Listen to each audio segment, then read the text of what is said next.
Olá, tudo bem? Bem-vindos ao esboço da lição da Escola Sabatina.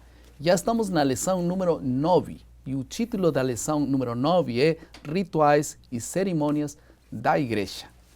Vamos a iniciar este momento e está conosco mais uma vez o professor Leandro Quadros. Como todos vocês sabem, o professor Leandro Quadros é apresentador do programa de televisão Na Mira da Verdade. Um prazer tê-lo aqui conosco. Obrigado, pastor, mais uma vez pelo convite. Vamos fazer uma oração? Vamos lá. Senhor, agora em que iremos estudar sobre as cerimônias da igreja, nos abençoe para que encontremos em cada cerimônia Jesus Cristo. Lhe pedimos no nome precioso dele. Amém. Amém. Qual é nossa parte primária neste esboço? Nós começamos sempre com a motivação. Você escutou a palavra sacramento? Não me estou referindo àquela cidade dos Estados Unidos. Sacramento vem do verbo ou do latim que é sacramentum, que significa algo posto à parte como sagrado. A Igreja Católica tem praticado ou tem definido 7 sacramentos específicos. Esses sacramentos são batismo, a penitência, a Eucaristia, a confirmação, extrema unção, ordem, ordenação, que é o processo que gera autoridade sacerdotal, e em sétimo lugar, o matrimônio. Esses são os 7 sacramentos da Igreja Católica. E aí, quais são os sacramentos que a Bíblia manda cumprir? Serão esses 7?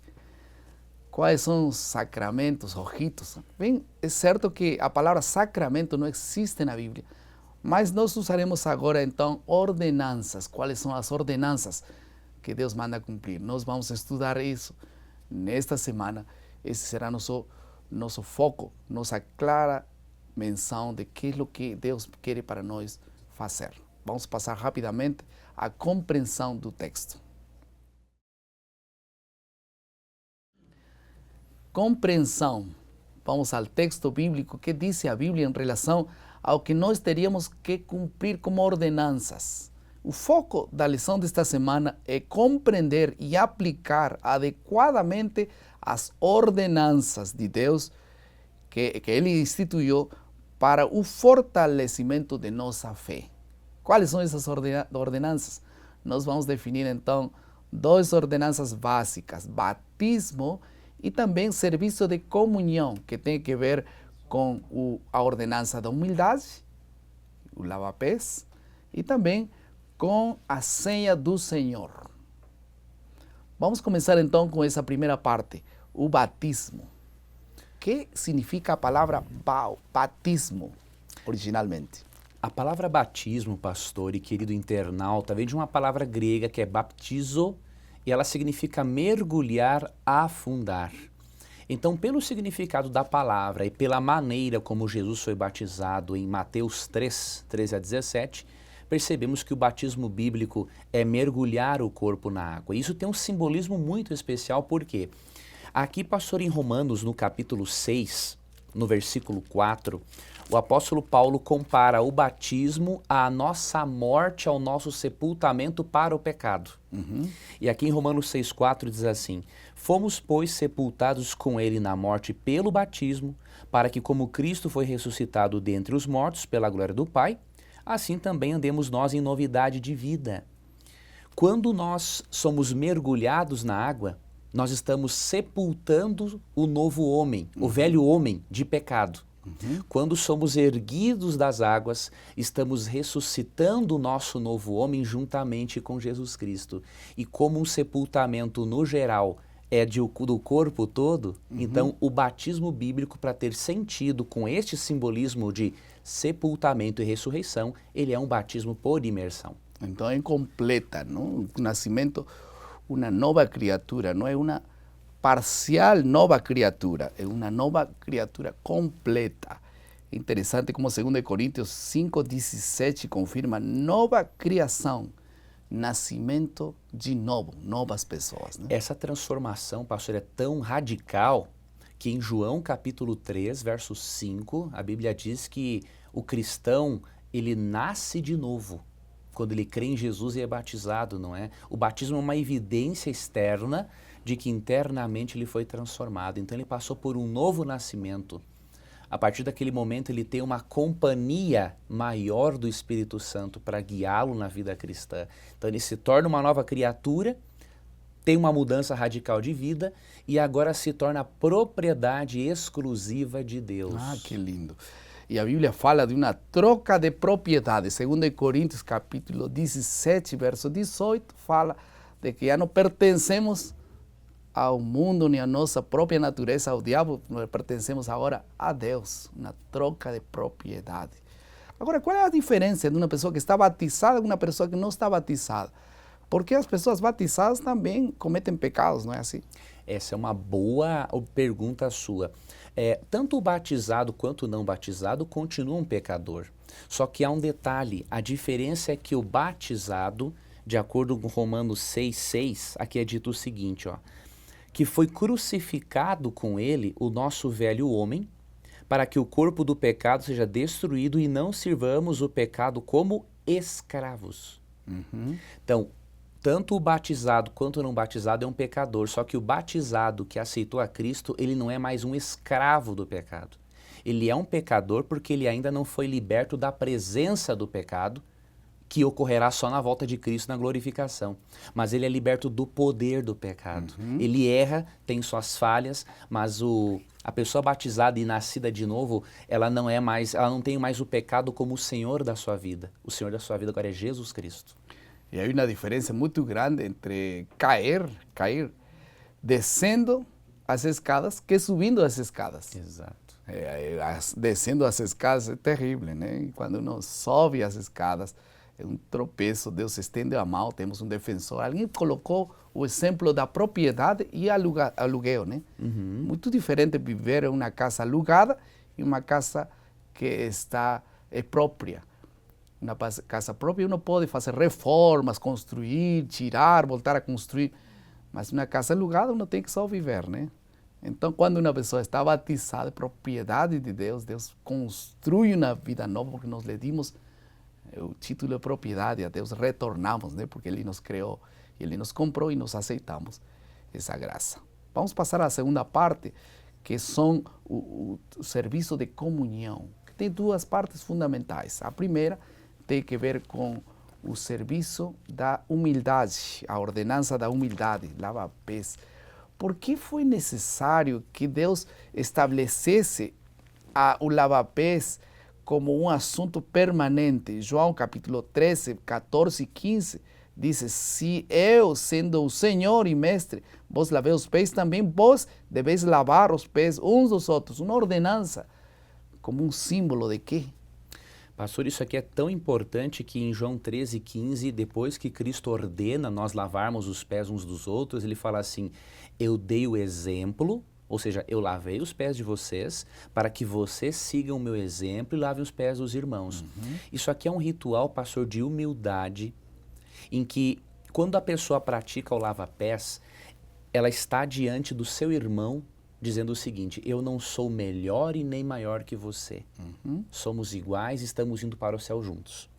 É uma oportunidade também de nós nos reconciliarmos com alguma pessoa que nos disse uma palavra ruim, uma pessoa que falou mal da gente. Então, no lava-pés, nesse serviço de humildade, há um perdão mútuo e aí o coração fica preparado para receber melhor o Espírito Santo durante a Santa Ceia. Quem deveria participar? Quem poderiam participar do serviço aquele da humildade? Muito boa a sua pergunta. Algumas igrejas cristãs acham que para participar do serviço de humildade ou da Santa Ceia, a pessoa tem que estar, diríamos, quase que 100% perfeita. Mas não, a Santa Ceia é para pecadores que querem se aproximar de Jesus. Então, qualquer pessoa que chegue, inclusive numa igreja adventista, ela é livre para participar do ritual de humildade, se ela quiser demonstrar fé em Jesus. Que bom, né? Então, pessoas não batizadas podem participar do rito da humildade. Há um texto em Deseado de Todas as Nações, na página 656 até 59, escreve: todos são chamados a participar desse momento. Todos são chamados. E agora então, duas características, serviço e também a característica da reconciliação. Lindas características foram mencionadas.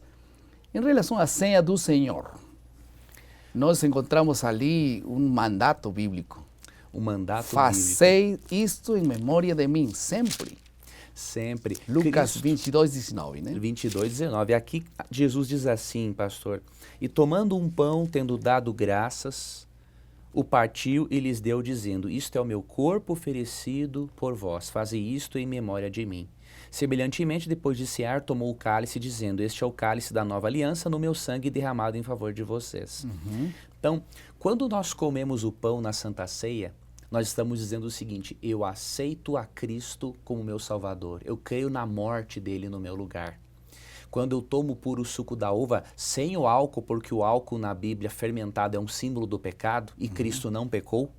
Quando eu tomo o suco de uva, eu digo o seguinte: eu aceito o sangue de Jesus derramado por mim. Então, a Santa Ceia é uma maneira de Deus manter na nossa mente a lembrança de que o seu amor se expressou de uma forma grandiosa através da cruz. E o pão é o corpo de Cristo mesmo? Aí está um detalhe, pastor. Alguns cristãos sinceros acham que um líder espiritual pode literalmente transformar o pão no corpo de Cristo. Só que isso aqui na Bíblia é uma linguagem simbólica.